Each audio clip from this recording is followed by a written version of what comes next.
Hello friends, welcome to success zone. मैं हूं कुमार गौरव। स्वागत करता हूं आपका अपने यूट्यूब चैनल्स में। पिछले वीडियो में हम लोग फ्रेंड्स अगर हिस्ट्री वाले पोर्शन का बात करिएगा तो हम लोग दिल्ली सल्तनत का राजनीतिक विस्तार पढ़ रहे थे, जिसमें हम लोग तुगलक वंश समाप्त कर चुके थे। आज हम लोग फ्रेंड्स सैयद वंश और लोदी वंश को जानेंगे और आज दिल्ली सल्तनत का राजनीतिक विस्तार समाप्त हो जाएगा। अगर आप पिछला वीडियो नहीं देखे हैं तो उसका लिंक आपको इस वीडियो के डिस्क्रिप्शन में मिल जाएगा। आप वहां से इस वीडियो को देख सकते हैं, या फिर उस वीडियो को आप मेरे चैनल पर जाकर प्लेलिस्ट से भी देख सकते हैं। वहाँ पर मेरा सारा वीडियो स्टोर है।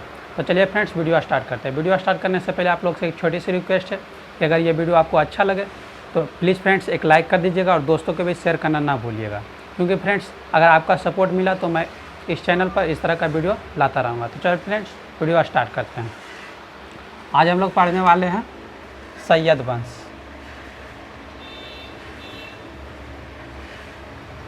सैयद वंश पढ़ने वाले हैं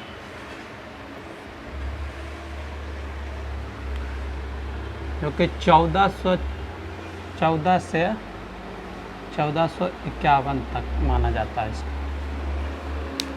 सैयद वंश का बात करिएगा तो 1413 ईस्वी में खिलजी खान ने सैयद वंश का नींव रखा था, जो कि 1421 तक शासन किया था। किसने नींव रखा था? खिलजी खान ने। खिलजी खान ने नींव रखा था और यह कब तक शासन किया था? 1421 तक शासन किया था। कब तक शासन किया था? 1421 तक शासन किया था।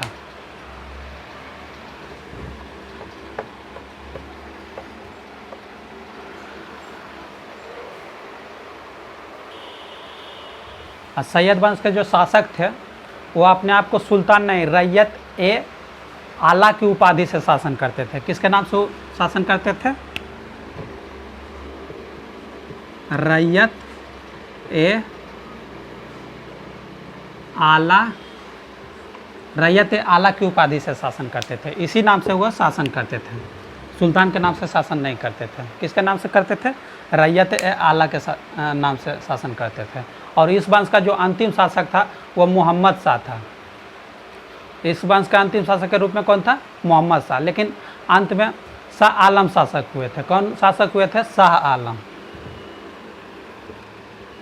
शाह आलम शासक हुए थे। कौन हुए थे?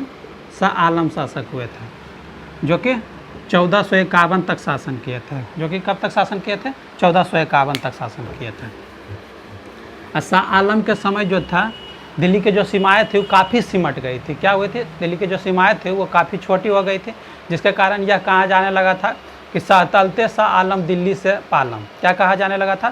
साहतलते शाह आलम दिल्ली से पालम। जिसका मतलब होता है कि शाह आलम के समय जो था दिल्ली का सीमा वो दिल्ली से लेकर पालम तक ही सिमट गया था। कहाँ तक सिमट गया था? दिल्ली से लेकर पालम तक, जो कि बहुत छोटा था। यह बात जो है शाह आलम को पसंद नहीं था। क्या था? यह बात शाह आलम को पसंद नहीं हुआ और इस तरह से उसने सर हिंद का गवर्नर बहलोल लोदी को आमंत्रित करता है। किसको आमंत्रित करता है? बहलोल लोदी को आमंत्रित करता है। और उन्होंने बहलोल लोदी के पक्ष में सत्ता को सौंप कर अपने आप को ये शासन से अलग कर लेता है। क्या कर लेता है? अपने आप को शासन से अलग कर लेता है। और इस तरह से 1451 में एक नए वंश का स्थापना होता है, जिसका नाम रहता है क्या? लोदी वंश। जिसका नाम क्या रहता है? लोदी वंश। और लोदी वंश की बात करिएगा तो इसका संस्थापक तो बहलोल लोदी ही हो जाएगा। बहलोल लोदी। अब बहलोल लोदी एक ऐसा दिल्ली के गद्दी पर बैठने वाला प्रथम अफगान शासक था। क्या था? प्रथम अफगान शासक था। इसने बहुत सारे अफगानियों को भारत बुलाया था। क्या किया था? बहुत सारे अफगानियों को भारत बुलाया था। और बहलोल लोदी की मृत्यु के बाद दिल्ली के गद्दी पर इसका पुत्र सिकंदर लोदी बैठता है। कौन बैठता है? सिकंदर लोदी बैठता है, जो कि 1489 से 1517 तक शासन करता है। कब तक शासन करता है? 1489 से 1517 तक। और 1503 ईस्वी में सिकंदर लोदी ने आगरा को राजधानी बनाया था। किसको राजधानी बनाया था? आगरा को राजधानी बनाया था। अब बहुत जगह आपको मिल जाएगा 1506 ईस्वी में। क्या मिलेगा? 1506 ईस्वी में। 1506 ईस्वी में इसलिए लिखा हुआ मिल जाता है क्योंकि ये राजधानी तो बना था 1503 ईस्वी में, लेकिन वो राजधानी जो ऑपरेट होना स्टार्ट हुआ था वो कब से हुआ था? 1506 ईस्वी में। इसलिए आपको दोनों मान के चलना है, कहीं कि आपको 1506 मिलेगा और कहीं कहीं 1503 मिलेगा। क्या क्या मिलेगा? 1503 और 1506 मिलेगा। और सिकंदर लोदी ने क्या किया था? इसने भूमि पैमाइश एक इकाई के रूप में एक गजे सिकंदरी की शुरुआत की थी। किसकी शुरुआत की थी? एक गजे सिकंदरी की शुरुआत की थी। और 1517 ईस्वी में, कब? 1517 ईस्वी में इसकी मृत्यु हो जाती है। और इसके मृत्यु के बाद दिल्ली के गद्दी पर इसका पुत्र इब्राहिम लोदी दिल्ली के गद्दी पर बैठता है। कौन बैठता है? इब्राहिम लोदी दिल्ली के गद्दी पर बैठता है। और इसके समय में बहुत सारे छोटे छोटे राज्यों का उदय हो चुका था। क्या हुआ? बहुत सारे छोटे छोटे राज्यों का उदय हो चुका था। और इसी के समय में ये चित्तौड़ में एक शासक का उदय हुआ था जिसका नाम था राणा सांगा। क्या नाम था? राणा सांगा। और ये भी क्या था? इब्राहिम लोदी को चुनौती दे रहा था। क्या दे रहा था? राणा सांगा भी इब्राहिम लोदी को चुनौती दे रहा था। इसके अलावा पंजाब में एक शासक था दरिया खां। कौन था? दरिया खां, जो इब्राहिम लोदी का ही चाचा थे। वो क्या थे? इब्राहिम लोदी के चाचा थे। वो भी इब्राहिम लोदी को नापसंद करते थे। वो क्या करते थे? इब्राहिम लोदी को नापसंद करते थे। इस तरह से बहुत सारे लोगों के षड्यंत्रों का शिकार हो गए। कौन? इब्राहिम लोदी। और इसी समय दरिया खां बुरहानी ने बाबर को भारत पर आक्रमण करने को आमंत्रित करता है। क्या करता है? भारत पर आक्रमण करने को आमंत्रित करता है। और इस तरह से 1526 में, याद रखिएगा बहुत इंपॉर्टेंट है, 1526 में पानीपत के प्रथम युद्ध में दिल्ली सल्तनत अंतिम सांस लेता है। क्या लेता है? अंतिम सांस लेता है।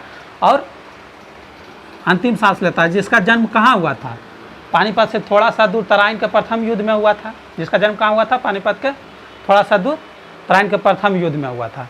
और इस तरह से 1526 में इब्राहिम लोदी मारा जाता है और एक नए वंश का उदय होता है जिसका नाम रहता है मुगल वंश। तो चलिए फ्रेंड्स, हम लोग इसका एक एक पॉइंट नोट करते हैं और समझते जाते हैं।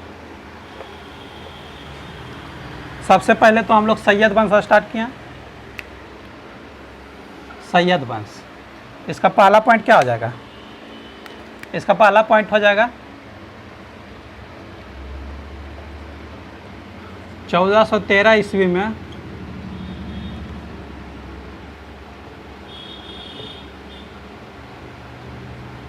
खिलजी खान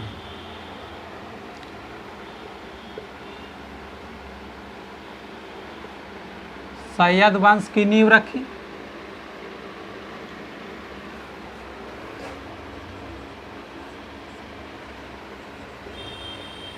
जो कि 1421 तक शासन किया।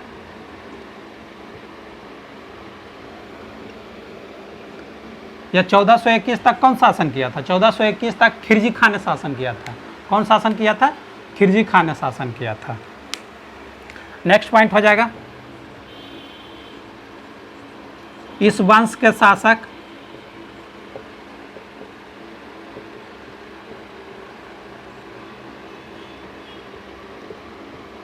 अपने आप को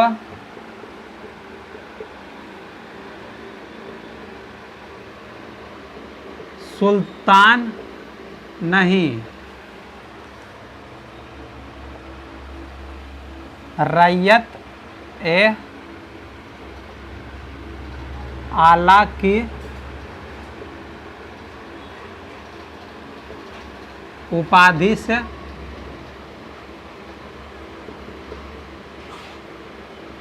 शासन करता था।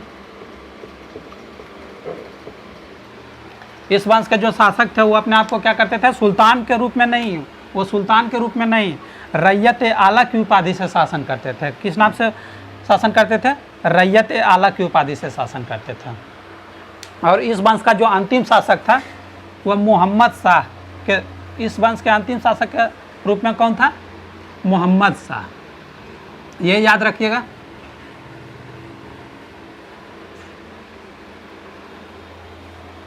कि इस वंश का जो अंतिम शासक था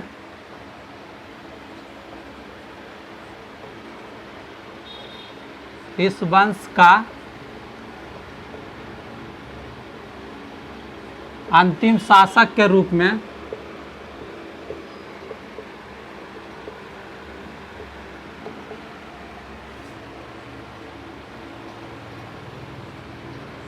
मोहम्मद शाह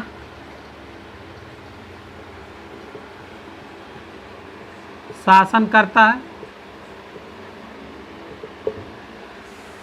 लेकिन फिर भी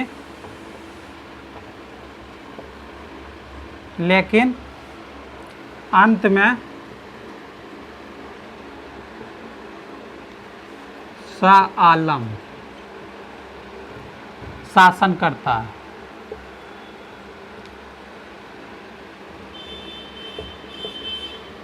जो कि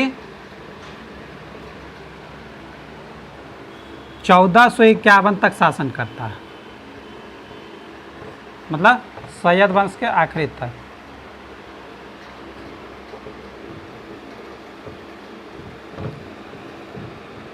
शासन करता है।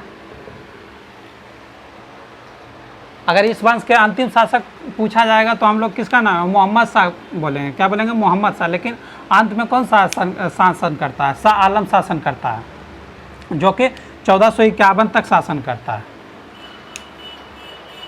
और शाह आलम के समय जो था दिल्ली का सीमा काफ़ी सिमट गया था। क्या हुआ था? काफ़ी सिमट गया था, वो काफ़ी छोटी हो गई थी।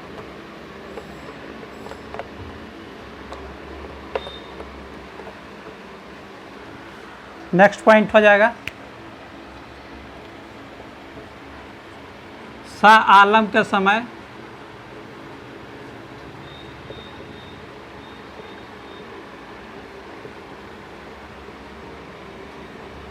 दिल्ली की सीमाएं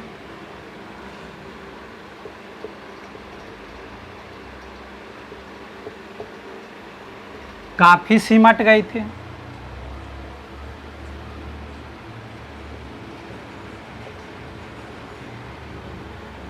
जिसके कारण कहा जाने लगा था, क्या कहा जाने लगा था? जिसके कारण कहा जाने लगा था सहतलते शाह आलम दिल्ली से पालम। जिसके कारण कहा जाने लगा था सहतलते शाह आलम दिल्ली से पालम। सहतलते शाह आलम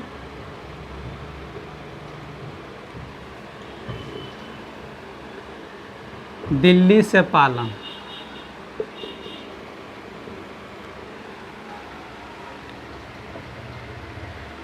जिसका मतलब क्या होता है? मतलब उस समय सीमा इतना सिमट गई थी कि दिल्ली से पालम तक ही मतलब सीमा रह गई थी। कहाँ से कहाँ तक रह गई थी? दिल्ली से पालम तक सीमा रह गई थी।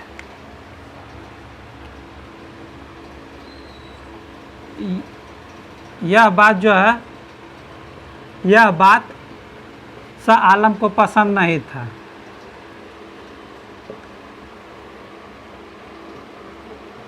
शाह आलम को पसंद नहीं था और इन्होंने क्या किया? नहीं था, इसलिए इन्होंने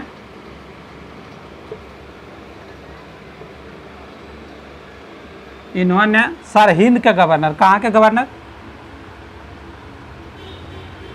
सरहिंद के गवर्नर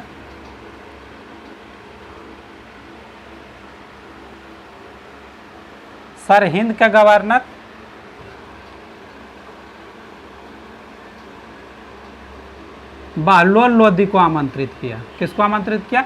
बहलोल लोदी को आमंत्रित किया।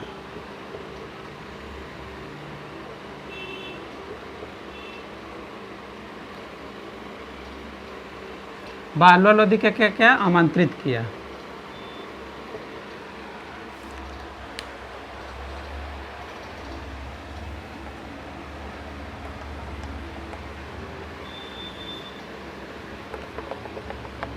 वह बात जो है क्या शाह आलम को पसंद नहीं हुआ और वो क्या किया? सरहिंद के गवर्नर बहलोल लोदी को आमंत्रित किया। किसको आमंत्रित किया? सरहिंद के गवर्नर बहलोल लोदी को। और उन्होंने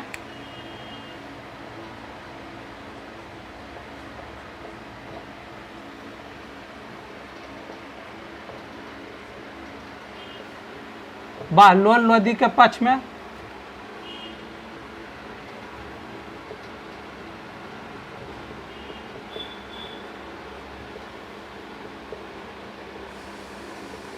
बहलोल लोदी के पक्ष में सत्ता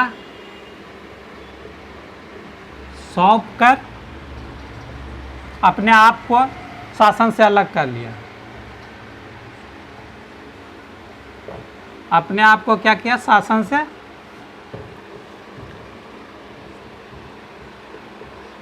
अलग कर लिया। क्या कर लिया? अलग कर लिया।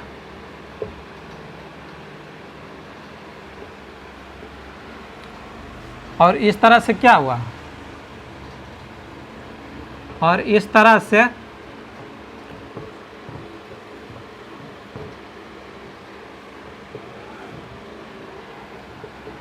चौदह सौ इक्यावन में एक नए वंश का स्थापना हुआ।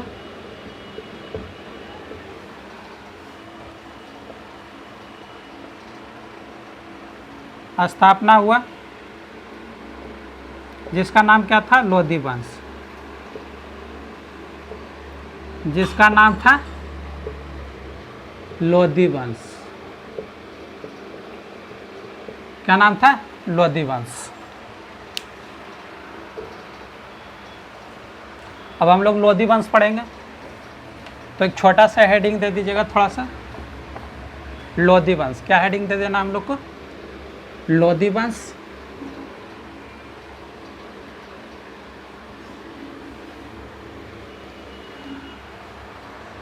एक छोटी सी हेडिंग दे देना है, क्या? लोदी वंश।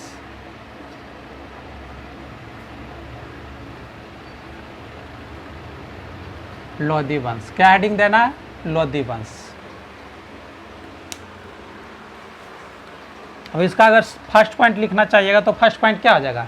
इसका संस्थापक जो था वो बहलोल लोदी था। इस वंश का संस्थापक कौन था?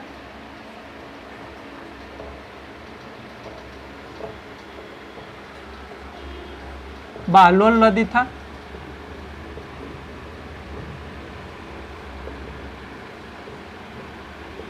बहलोल लोदी था। और ये क्या था? दिल्ली के गद्दी पर बैठने वाला प्रथम अफगान शासक था। क्या था? दिल्ली के गद्दी पर बैठने वाला प्रथम अफगान शासक था बहलोल लोदी।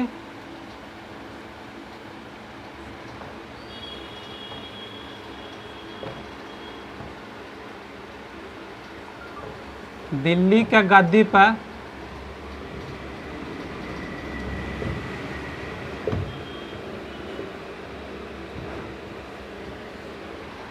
बैठने वाला पहला अफगान शासक था।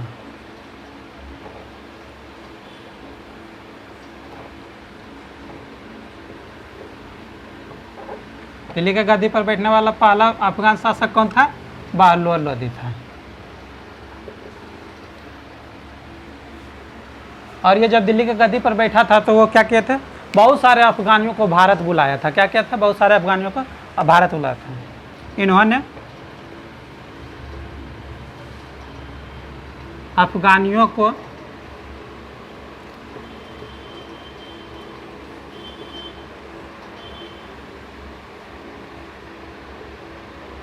भारत बुलाया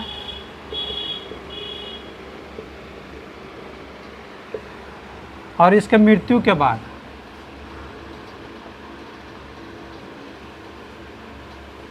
बहलोल लोदी के मृत्यु के बाद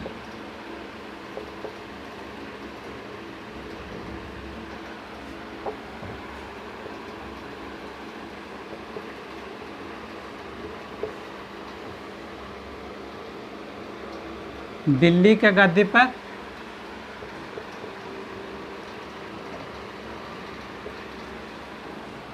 सिकंदर लोदी बैठता है। कौन बैठता है?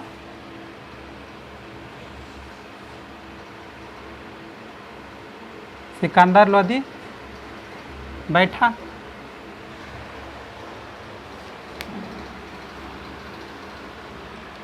बहलोल लोदी के मृत्यु के बाद दिल्ली के गद्दी पर कौन बैठता है? इनका पुत्र सिकंदर लोदी बैठता है। कौन बैठता है? इनका पुत्र सिकंदर लोदी। ये सिकंदर लोदी जो था ये कौन था? ये बहलोल लोदी का पुत्र था। बहलोल लोदी का क्या था?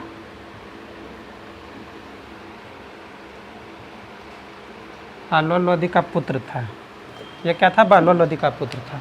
अब हम लोग एक छोटा सा हेडिंग दे देंगे, सिकंदर लोदी। क्या हेडिंग दे देंगे? सिकंदर लोदी।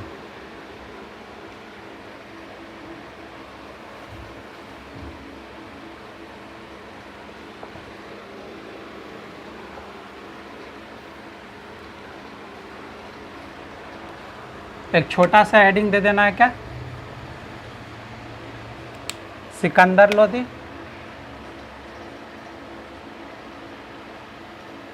सिकंदर लोदी।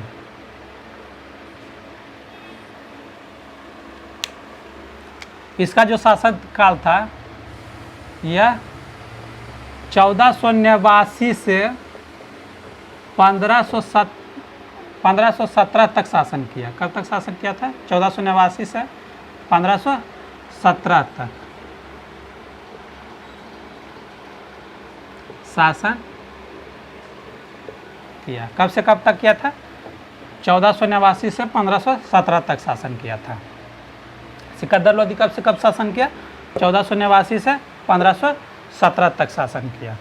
उसके बाद 1503 ईस्वी में, कब? 1503 ईस्वी में इसने आगरा को राजधानी बनाया।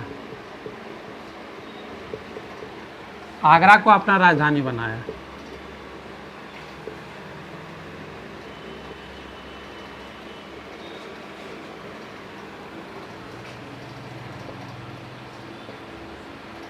आगरा को क्या बनाया? अपना राजधानी बनाया। बहुत सारा आपको 1506 भी मिल जाएगा। क्या मिल जाएगा? यहाँ पर 1506 भी मिल जाएगा, क्योंकि राजधानी तो बना था 1503 में, लेकिन वो ऑपरेट होना कब से स्टार्ट हुआ था? 1506 से ऑपरेट होना स्टार्ट हुआ था। इसलिए बहुत जगह आपको 1506 लिखा हुआ मिल जाएगा। इसने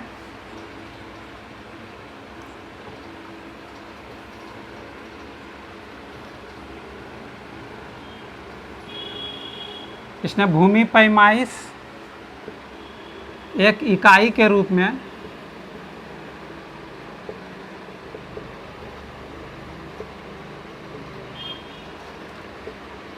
एक गजे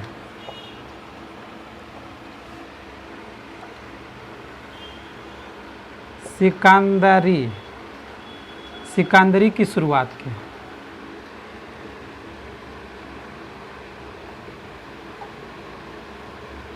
इसने क्या किया था? भूमि पैमाइश एक इकाई के रूप में एक गजे सिकंदरी की शुरुआत की थी। किसकी शुरुआत की थी? एक गजे सिकंदरी की शुरुआत की थी। और 1517 में सिकंदर लोदी की मृत्यु हो जाता है। क्या हो जाता है? 1517 में इसकी मृत्यु हो जाता है। इसके मृत्यु के बाद दिल्ली के गद्दी पर इसका पुत्र इब्राहिम लोदी बैठता है। कौन बैठता है दिल्ली के गद्दी पर? इसका पुत्र इब्राहिम लोदी बैठता है। 1517 में सिकंदर लोदी का मृत्यु हो जाता है।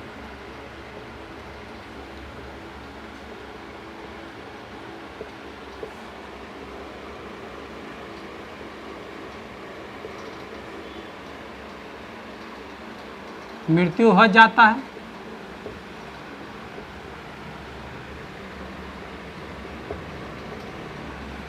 इसके बाद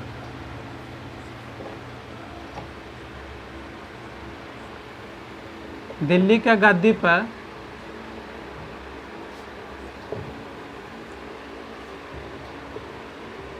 इब्राहिम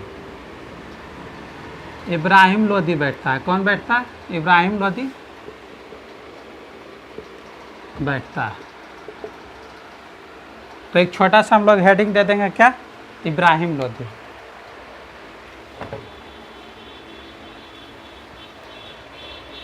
क्या हेडिंग दे देंगे? इब्राहिम लोदी। तो एक छोटा सा हेडिंग देना है, क्या? इब्राहिम लोदी, जो कि कौन था? सिकंदर लोदी का पुत्र था। ये क्या था? सिकंदर लोदी का पुत्र था।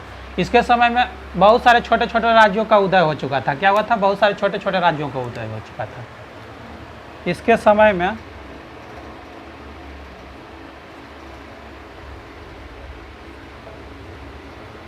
बहुत सारे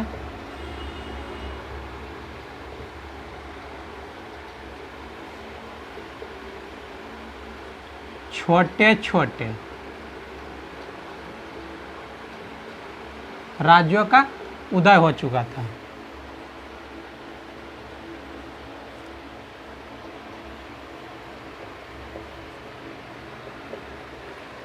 और इसी के समय में चित्तौड़ में एक शासक का उदय हुआ था जिसका नाम था राणा सांगा। क्या था? इसी के समय में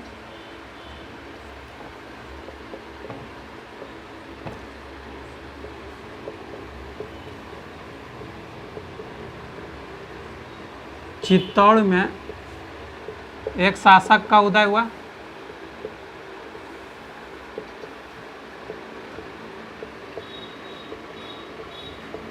जिसका नाम क्या था?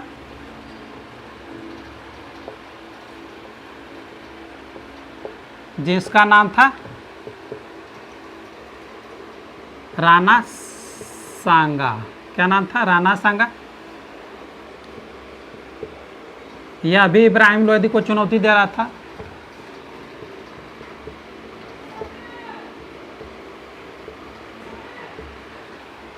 यह अभी इब्राहिम लोदी को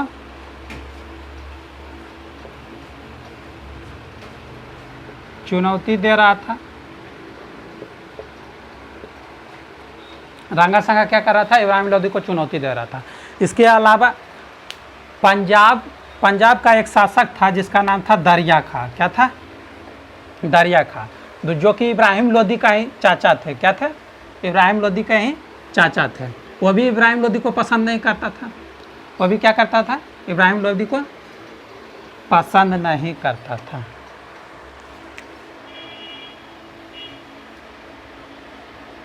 इसके अलावा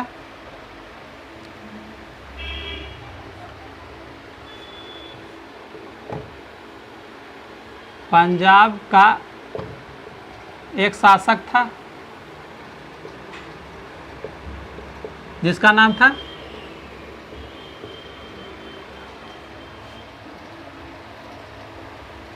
क्या नाम था? दरिया खां। दरिया खां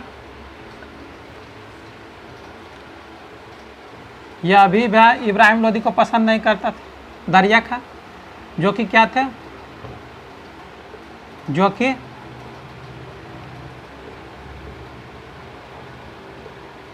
इब्राहिम लोदी का चाचा था।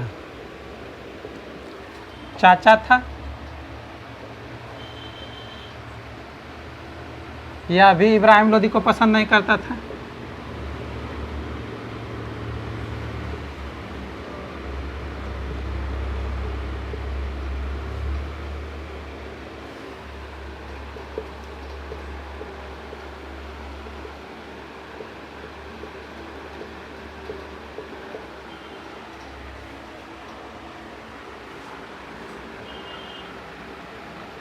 यह भी इब्राहिम लोदी को पसंद नहीं करता था।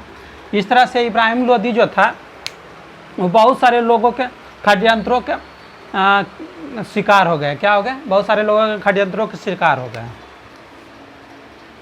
इस तरह से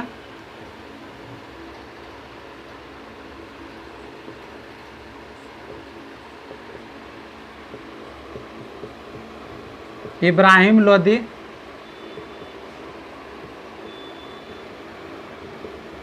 बहुत सारे लोगों के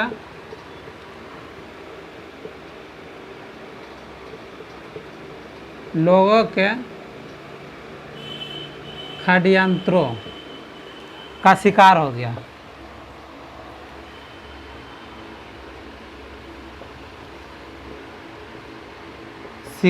गया। और इसी समय इनके जो चाचा थे दरिया खां बुहानी, कौन? और इसी समय दरिया खां बुहानी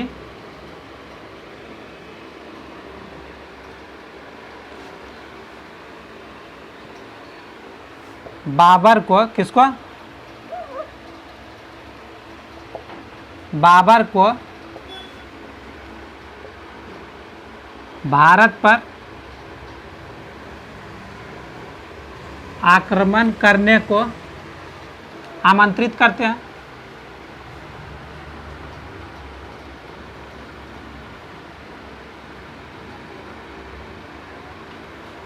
आमंत्रित करते हैं। इनके जो चाचा थे दरिया खां बुरहानी, वो क्या करते हैं, बाबर को भारत पर आमंत्रित करते हैं, किस लिए, आक्रमण करने के लिए। और इस तरह से 1526 में, कब, ये बहुत इंपॉर्टेंट है, याद रखेगा, 1526 में पानीपत का प्रथम युद्ध होता है, जिससे दिल्ली सल्तनत पूरी तरह समाप्त हो जाती है। क्या होता है, दिल्ली सल्तनत पूरी तरह समाप्त हो जाती है और एक नए वंश का उदय होता है जिसका नाम होता है मुगल वंश।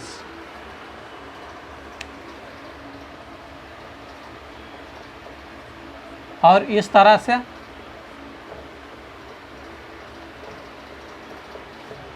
1526 ईस्वी में पानीपत के प्रथम युद्ध में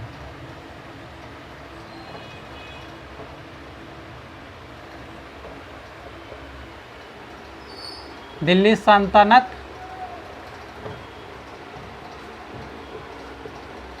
अंतिम सांस लेती है।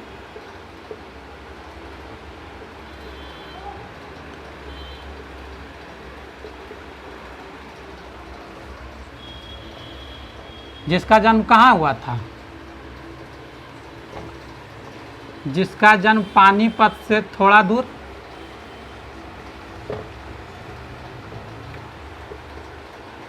पानीपत से कुछ दूर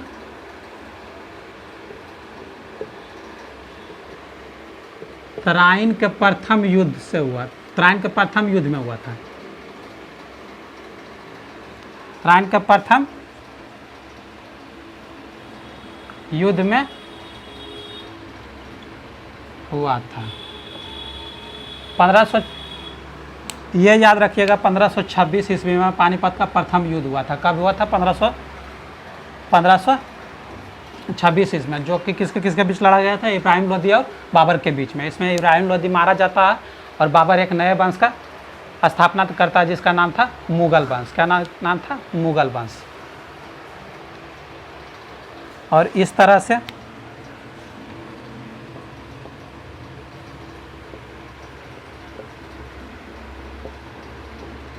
इस तरह से 1526 ईस्वी में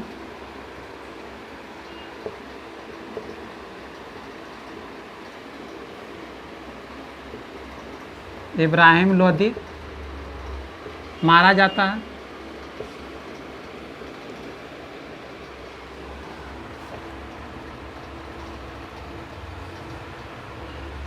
और एक नए वंश का उदय होता है।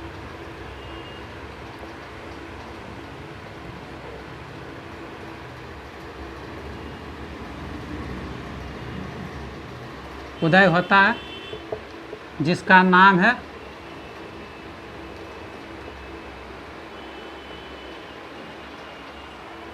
मुगल वंश। क्या है, मुगल वंश।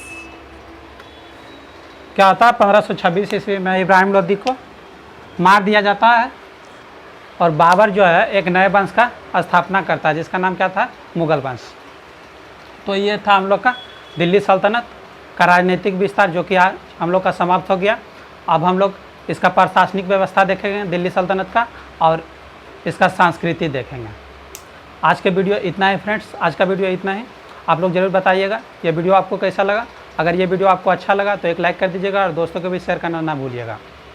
और अगर आप इस चैनल पर नए हैं तो इस चैनल को सब्सक्राइब कर लीजिए और बेल आइकन दबाकर ऑल पर क्लिक कर दीजिए, क्योंकि फ्रेंड्स अगर आपका सपोर्ट मिलता रहा तो इस तरह का वीडियो मैं इस चैनल पर लाता रहूँगा। धन्यवाद। जय हिंद, जय भारत।